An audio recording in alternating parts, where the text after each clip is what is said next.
दोस्तों आज हम डिस्कस करेंगे एलएफ के बारे में इंटरव्यू में पूछे जाने वाले कुछ सवाल। सवाल नंबर 1 है, एलएफ कितने प्रकार के होते हैं? टाइप के अकॉर्डिंग एलएफ 2 प्रकार के होते हैं, एक हॉरिजॉन्टल एक वर्टिकल। हॉरिजॉन्टल में एयर लेफ्ट टू राइट और राइट टू लेफ्ट हो सकती है, जबकि वर्टिकल में air up top to bottom ही आई। दूसरा सवाल है, यदि एलएफ का मैनोमीटर प्रेशर लो शो करता है तो क्या हम एलएफ को यूज कर सकते हैं? दोस्तों इसका जवाब है, यदि एलएफ यूज कर रहे हैं और यूज करने से पहले हम एलएफ में लगे प्रेशर गेज को चेक करते हैं, यदि उसमें प्रेशर जो हमारा सेट लिमिट है उससे कम हो तो हम उसको यूज नहीं कर सकते, क्योंकि इसमें यदि एयर प्रेशर कम है तो एयर का फ्लो यूनिडायरेक्शनल नहीं होगा, टर्बुलेंट एयर रहेगी, तो उसको हम यूज नहीं कर सकते, क्योंकि एलएफ हमेशा लीनियर फ्लो में ही जाएगा और एयर पास हो तो माइक्रोवेल कंटामिनेशन को स्वेप आउट करने में हेल्प करेगा। यदि प्रेशर कम रहेगा तो उसमें एयर टर्बुलेंट रहेगी जो कि कंटामिनेशन को बाहर नहीं निकाल सकती है, इसलिए हम उसको यूज नहीं कर। तीसरा क्वेश्चन है, यदि एलएफ में यूवी लाइट वर्किंग नहीं कर रही तो हम यूज कर सकते हैं? दोस्तों एलएफ में यूवी लाइट का इम्पोर्टेंस बहुत ज्यादा है, क्योंकि वर्किंग स्टेशन में जो भी माइक्रोवेल कंटामिनेशन है उसको यूवी लाइट के सेल वाल में पेनिट्रेट करती है, उसको डिस्ट्रॉय कर देती है। यदि यूवी लाइट वर्किंग नहीं कर रही है तो क्या होगा, वहां पर जितने भी बैक्टीरिया रहेंगे वो लाइव कंडीशन में रहेंगे, और यदि ऑपरेटर वर्किंग कर रहा है, हैंड अंदर गया है, तो हैंड के नीचे जो भी एयर है वो टर्बुलेंट कंडीशन में रहेगी, लैमिनार नहीं रहेगी, तो वहाँ वो रुक सकता है और आगे जो हम टेस्टिंग कर रहे हैं या वर्किंग कर रहे हैं उसमें जाने की संभावना रहती है। इसलिए हम लोग यदि वर्किंग कंडीशन में वहाँ एयर का टर्बुलेंस हो रहा है, वहाँ भी लाइट क्या है जाएगी और बैक्टीरिया को मार देगी, इसलिए विदाउट यूवी लाइट हम लोग वर्क नहीं करना चाहिए। अभी एक इंपॉर्टेंट क्वेश्चन पूछा जाता है, एलएफ में प्री फिल्टर होता है, उसका पोर साइज। दोस्तों एलएफ में जो प्री फिल्टर होता है उसका पोर साइज 10 माइक्रोन का होता है। और फिफ्थ क्वेश्चन है, एलएफ में हाइपर फिल्टर का पोर साइज क्या होता है? दोस्तों एलएफ में हाइपर फिल्टर का पोर साइज 0.3 माइक्रोन का होता है, और इसमें ये 0.3 माइक्रोन को क्यों रखा जाता है, उसके पीछे लॉजिक क्या है? स्मॉलेस्ट बैक्टीरिया का पोर साइज जो अभी तक पाया गया है उसका पोर साइज 0.3 माइक्रोन होता है, जो कि एलएफ से पास नहीं हो पाएगा और नीचे क्लीन एयर देगा जो कि माइक्रोवेल कंटामिनेशन से फ्री होगा।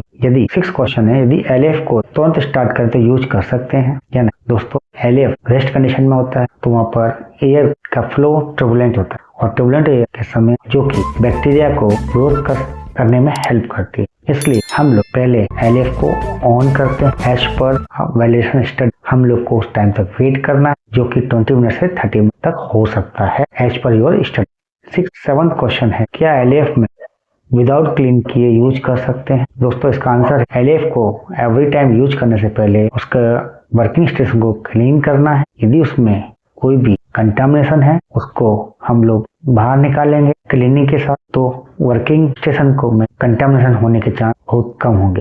8वां सवाल है, क्या एलएफ में ऑपरेटर को पूरे अंदर जाके काम करना चाहिए? इसका आंसर है बिग। एवरी एलएफ में एयर जो कि यूनिडायरेक्शनल फ्लो में आती है, तो कोई ऑपरेटर उसमें जाके वर्क करता है, जो ऑपरेटर के वर्किंग जो कि ऑपरेटर्स को एयर को यूनिडायरेक्शनल टर्बुलेंट में डिस्टर्ब कर रहा है, उसके नीचे वाला एरिया में एयर यूनिडायरेक्शनल नहीं होगी और माइक्रोवेल कंटामिनेशन को स्वेप आउट नहीं कर पाएंगे उस जगह से। इसलिए हमको पूरा अंदर नहीं जाके पर्टिकुलर जितना हमको हाथ जाना है, एक रिक्वायरमेंट, एक हाथ 2 हाथ रिक्वायरमेंट, वहां से जाना चाहिए। और बहुत सारे इंडस्ट्रियल प्रैक्टिस क्या है कि जो एलएफ का जो वर्किंग स्टेशन है ना, वहाँ पर हम लोग मार्किंग कर देते हैं कि ऑपरेटर को इसके अंदर ही जाना है। अब है 9th क्वेश्चन कि क्या पावर चली जाती है तो बाद हम लोग एलएफ को यूज कर सकते हैं? दोस्तों इसका आंसर है नहीं। इसके पीछे लॉजिक क्या है, जब पावर जाता तो एलएफ के अंदर वर्किंग स्टेशन में एयर का फ्लो टर्बुलेंट हो जाता है, यूनिडायरेक्शनल नहीं रहता है, और हम पावर आने के बाद एज पर अवर स्टडी प्रोटोकॉल जो हमने स्टडी की है, जो कि 20 मिनट से लेके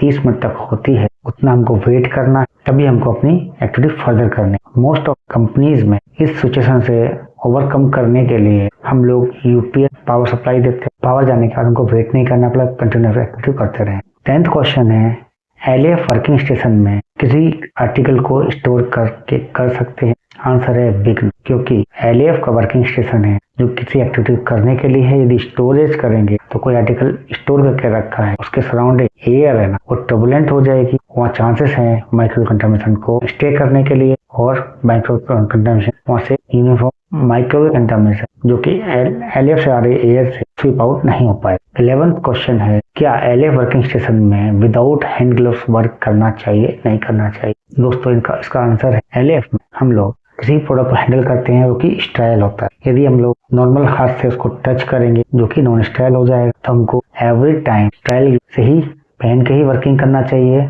और बीच बीच में स्टेराइल ग्लव्स को 70% आईपीएस से सैनिटाइज करके वर्क करते रहना चाहिए। 13 क्वेश्चन है, एलएफ को वर्किंग करते समय पावर चली जाती है तो क्या हमें वर्क करना चाहिए? आंसर है, यदि एलएफ यूज करते समय पावर जाती है तो हमको वेट करना चाहिए।